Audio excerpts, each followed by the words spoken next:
ಉಡಾಯಿಸೋ ಖಾರ ಬಣ್ಣ ರುಚಿಯನ್ನು ನೀಡುತ್ತದೆ. ಮೆಣಸಿನ ಪುಡಿ ಚಿಂದಿ ಉಡಾಯಿಸೋ ಖಾರ ಬಣ್ಣ ರುಚಿ. ಇನ್ನು ಬಹಳ ಸಂತೋಷದ ಸಂಗತಿ ಏನು ಅಂತಂದರೆ, ಕನ್ನಡಕ್ಕೆ ಮೊದಲ ಬಾರಿಗೆ ಬೂಕರ್ ಪ್ರಶಸ್ತಿ ಲಭಿಸಿರುವಂಥದ್ದು ಬಾನು ಮುಷ್ತಾಕ್ ಅವರ ಕೃತಿಗೆ ಸಿಕ್ಕಂಥ ಬೂಕರ್ ಪ್ರಶಸ್ತಿ. ನಿಜಕ್ಕೂ ಇದು ನಾವೆಲ್ಲರೂ ಕೂಡ ಸಂಭ್ರಮ ಪಡಬೇಕಾದಂಥ ಸಂಗತಿ. ಇದು ಹಾರ್ಟ್ ಲ್ಯಾಂಪ್ ಕೃತಿಗೆ ಅಂತಾರಾಷ್ಟ್ರೀಯ ಮನ್ನಣೆ ಸಿಕ್ಕಿದೆ.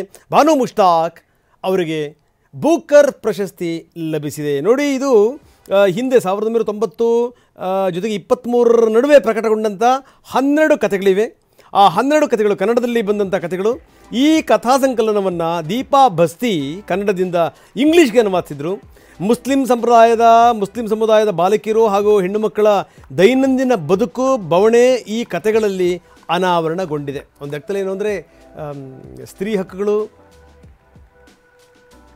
ಆ ಒಂದು ಸಂವೇದನೆಗಳು ಅದೆಲ್ಲವೂ ಕೂಡ ಇದರಲ್ಲಿ ಅಚ್ಚೊತ್ತಿದೆ. International Booker Prize 2025.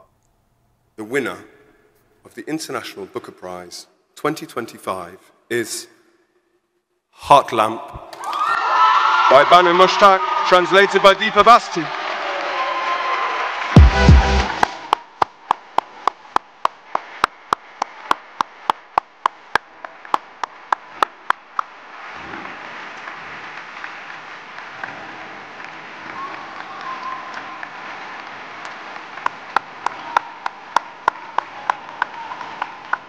Banu Mushtaq ಪ್ರಶಸ್ತಿ ಪಡೆದಂಥ ಈ ಕ್ಷಣ ನಿಜಕ್ಕೂ ಕನ್ನಡದ ಪಾಲಿಗೆ ಸಂಭ್ರಮದ ಕ್ಷಣ. ಯಾಕಂದರೆ ಬಹಳ ಸೂಕ್ಷ್ಮವಾದಂಥ ಲೇಖಕಿ, ಒಳ್ಳೆಯ ಮನಸ್ಸಿನ ಲೇಖಕಿ. ಇದಕ್ಕೆ ಸಂಬಂಧಪಟ್ಟಾಗಿ CM ಕೂಡ ಟ್ವೀಟ್ ಮಾಡಿದ್ದಾರೆ, ಅಭಿನಂದಿಸಿದ್ದಾರೆ. ಎಲ್ಲ ಕಡೆಗೆ ಅಭಿನಂದನೆಗಳ ಮಹಾಪೂರ್ವವೇ ಹರಿದು ಬಂದಿದೆ. ನೋಡಿ, ಬಾನು ಮುಷ್ತಾಕ್ ಈ ರೀತಿ ಅವಾರ್ಡ್ ಬರಬಹುದು ಅಂತ ಹೊರಟಂಥ ಸಂದರ್ಭದಲ್ಲಿ ಅವರ ಲಗೇಜ್ ಮಿಸ್ ಆಗಿತ್ತು.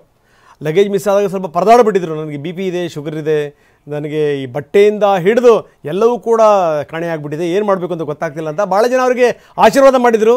ನಿಮ್ಮ ಸೂಟ್ ಕೇಸ್ ಕಳೆದಿರ್ಬೋದು, ಆದರೆ ಖಂಡಿತವಾಗಲೂ ಪ್ರಶಸ್ತಿ ಸಿಗುತ್ತೆ ಬಿಡಿ ಅಂತ. ಈ ಎಲ್ಲ ಹಾರೈಕೆಗಳು ಕೂಡ ಸತ್ಯವಾಗಿದೆ.